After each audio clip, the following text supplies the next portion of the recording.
tous et toutes sur les loisirs créatifs de Claire. Il y a quelques semaines ou quelques jours, je ne me souviens plus vraiment, j'ai acheté une revue de coloriage au numéro, comme il est indiqué là-haut, avec ces feutres. Et je me suis dit, mais qu'est-ce que je vais faire de cette revue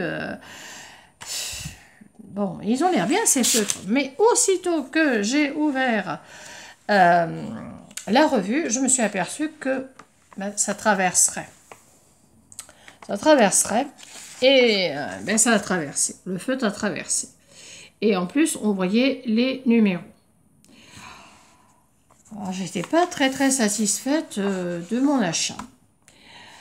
Donc j'ai décidé surtout de travailler dans cette revue de coloriage au crayon de couleur. Alors j'utilise essentiellement des fournitures scolaires parce que c'est une marque peu chère. Au rayon fournitures scolaires, il y a pour vos enfants la marque Bic. Bon, ça c'est un crayon de la marque Bic. J'utilise aussi des crayons de la marque Stabilo. Et j'ai commencé ce petit oiseau. Et finalement, j'étais assez contente parce qu'on voit à peine. Alors, il faut vraiment être dessus pour voir le numéro. Et encore, on va stabiliser peut-être. Voilà, on voit à peine le numéro utilisé par... enfin, le numéro en dessous de la pigmentation. Donc de loin, on va dire, on voit pas les numéros. Et moi, ça, j'apprécie beaucoup. Même si j'ai pas forcé du tout pour qu'on ne voit pas les numéros. Alors, au crayon de couleur, bien sûr, on les voit.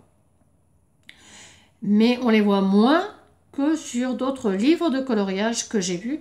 C'est pour ça que le coloriage en numéro, bon, il faut aimer. J'aime que moyennement, mais ce qui est bien, c'est qu'il y a toujours un nuancier et vous savez, le numéro 1, vous faites la couleur, vous suivez le nuancier. Alors là, il y avait 2 nuanciers en plus. C'était assez rare. Première fois que je voyais ça dans une revue de coloriage. Bon, pour que le papier ne transperce pas, j'ai mis une feuille de type de papier canson pour justement ne pas trouer la page. La feuille de papier canson étant à 120 grammes et ça, c'est une page genre papier d'imprimante. Alors, je tourne les pages. Et aujourd'hui, j'ai voulu faire un petit essai avec les aquamarqueurs.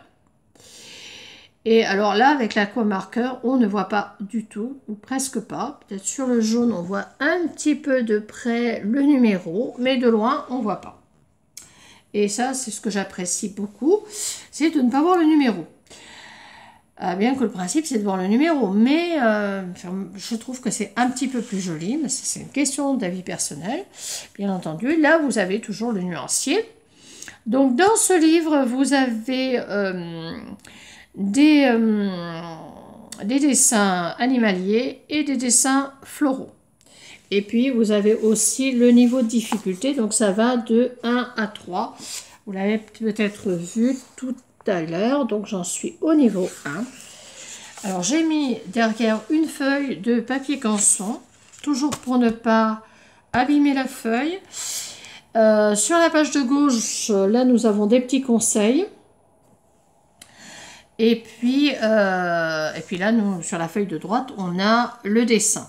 Alors, les dessins sont vraiment jolis, hein. Je suis très satisfaite. Et là, on peut récupérer la pigmentation. Et bien sûr, avec le crayon de couleur, on fait un peu de douceur. C'est un peu moins acrylite sur ce petit oiseau. Et quand je l'aurai fini, eh bien, je vous le posterai.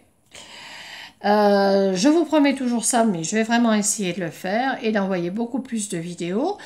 Essayez de me mettre un petit commentaire pour me dire ce qui peut-être ne fonctionne pas dans cette chaîne. J'espère que ça vous plaît.